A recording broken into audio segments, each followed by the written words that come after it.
Hey everyone, it's Neil Patel, and today is another day of Content Marketing Unlocked. And today we're going to be covering the different types of content that you find online and how you can leverage them to get more traffic and sales. We're in week 2 of Content Marketing Unlocked. As I mentioned, today we're going to be going over content types. And then over the upcoming days, we're going to end up discussing things like pillar and cluster pages and how you can leverage them for more traffic. If you're not sure what those mean, don't worry about that. We'll cover that in the upcoming days. So there are many different types of content, and you already know this. There's like things like videos and images, and you see some of that stuff on Facebook or Instagram, but those aren't the only type of content pieces out there.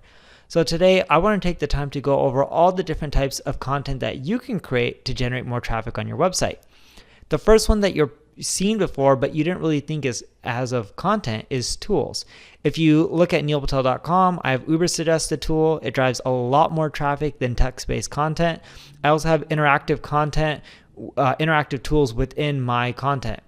And what I mean by that is within, let's say, the neilpatel.com website, I may have articles on starting your blog, and I may have a little tool in there that helps you find a domain name.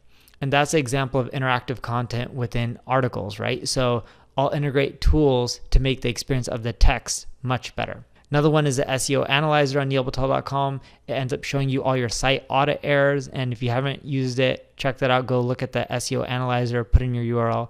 I also even have the A/B testing calculator, which tells you, is a test significant when you're running an A/B test using Optimizely or Crazy Egg or VWO. There's also infographics with one of my older companies. We used to create an infographic every week, literally an infographic every week. It generated us over 2.5 million visitors, got us over 41,000 backlinks, and over 3,000 referring domain names. And we did that through 47 infographics. And roughly when we looked at our costs, we spent $28,000 on that. Now, if we had to buy that traffic, it would have cost us almost $1 million in that space. So infographics are really powerful, but when you're creating them, don't just create infographics because you want traffic. It has to be related to your core business. So I wouldn't go and create an infographic on computers when I'm a dental shop. It has to be related. Another piece of content that I really love is instructional guides. So not just guides. You've heard the ultimate guides or the step-by-step guide. When I mean instructional guides, I'm talking about guides that are thorough and detailed, but they allow people to understand what to do step by step. That's what I mean by instructional guides. You can also do case studies, market data, field reports. I've done a lot of blog posts using data, like we analyze 5.8 billion articles from 64 countries. Here's what Facebook loves, or ones around, we analyze 120,000 ads and discovered how local businesses can crush their competition on a tiny budget. Things like that, they're examples of data-rich content, and these type of pieces of content tend to generate the most amount of backlinks naturally. Then there's, of course, content for social media. There's a lot of social sites out there, from YouTube, LinkedIn, TikTok, Instagram. It's endless. So, and each site has their own form of content that they like. So sometimes you're going to have to adapt it. Sometimes you can use the same piece of content on multiple sites. Whenever you're using content on social media, just make sure you post the content natively. What I mean by that is, if you create a video on your phone and you upload it to YouTube, you don't want to take the YouTube URL and share it on Facebook.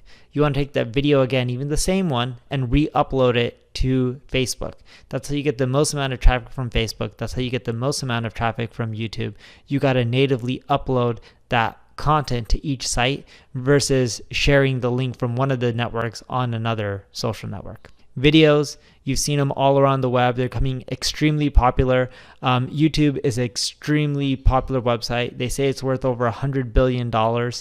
It's massive. So make sure you go out there and consider creating video. It doesn't have to be professional. It could just be from your phone.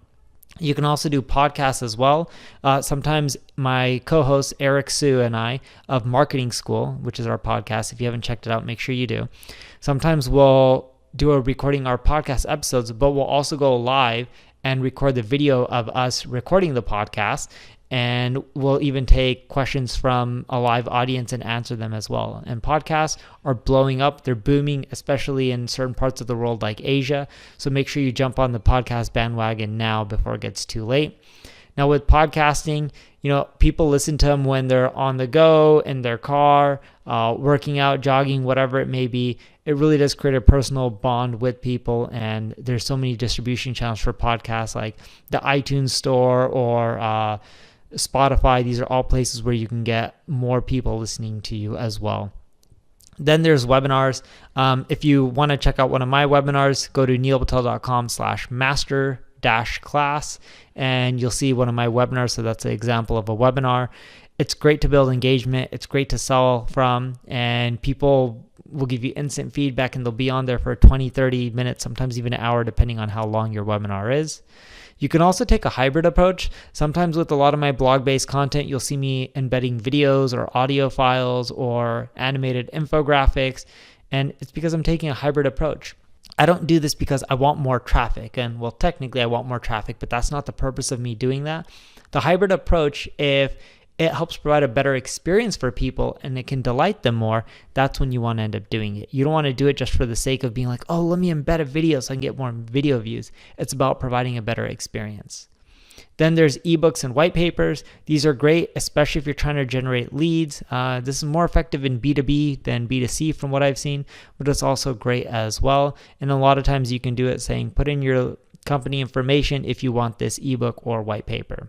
There's also journeys. I once shared a journey on my journey to $100,000 a month in income, or revenue more so, not necessarily income. And that was really successful. It was super popular. People loved it. They read it and they followed along. Then there's e-courses or digital classes. You see them on Udemy and sites like that. Here's an example right now, what you're listening to and watching. This is an example of a digital class or a online course. And you can find more of these at neilpatel.com/training. It works well, builds a bond, great branding, and people love education. And then, of course, there's live videos. So there's Instagram Live, Facebook has live, Twitter does, LinkedIn does, all those big social networks do. It's a great way to build a connection with the audience because you can answer questions, bring them on live as well, and generate sales from that too. There's guest posting. I don't do guest posting much anymore. I used to do a lot more of this like 4 years ago, but why not get your content featured everywhere? Because some of these sites like Entrepreneur and New York Times already have a lot of traffic. So why not get them to feature some of your content, because it just drives more brand awareness. This is one of the age-old channels out there, magazines. They're still really popular. My wife buys a ton of magazines. I always am a junkie of magazines when I'm at the airport. I love buying them as well. And it's a great place to check out interviews and the type of content. And because, magazines people end up buying and they're more offline, people in many cases see more value in the magazines. They put more emphasis on like, oh my God, this is high in quality. So you can always consider creating your own magazine too for your industry. Listicles, who doesn't love list-based posts? The best ones are the ones that you find on Facebook through ads and you have to keep clicking next, next, next.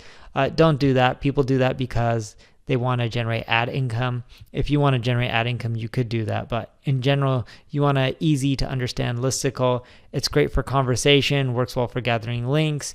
You can even do roundup posts. That's another example of a content type as well. And you can do lists on anything like the best razors or the best toasters or the best, marketing software. It makes your content scannable, easy to understand, and you don't need 101 items. Just make it really thorough, detailed, and amazing.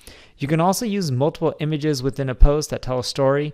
I do this really well on social media sites like Instagram and LinkedIn. It's carousel content where people can click next, next, next, next. Tons of engagement. What we find is these kind of pieces of content get almost double the amount of shares than our normal content that we end up creating.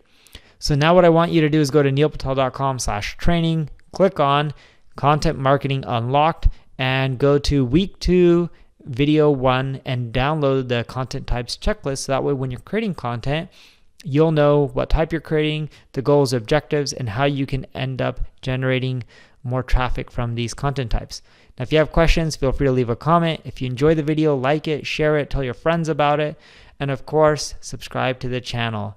Thank you for watching. Oh, and if you need help with any of these content types and you want my team to just do it for you, check out my ad agency, Neil Patel Digital. Again, thank you for your time.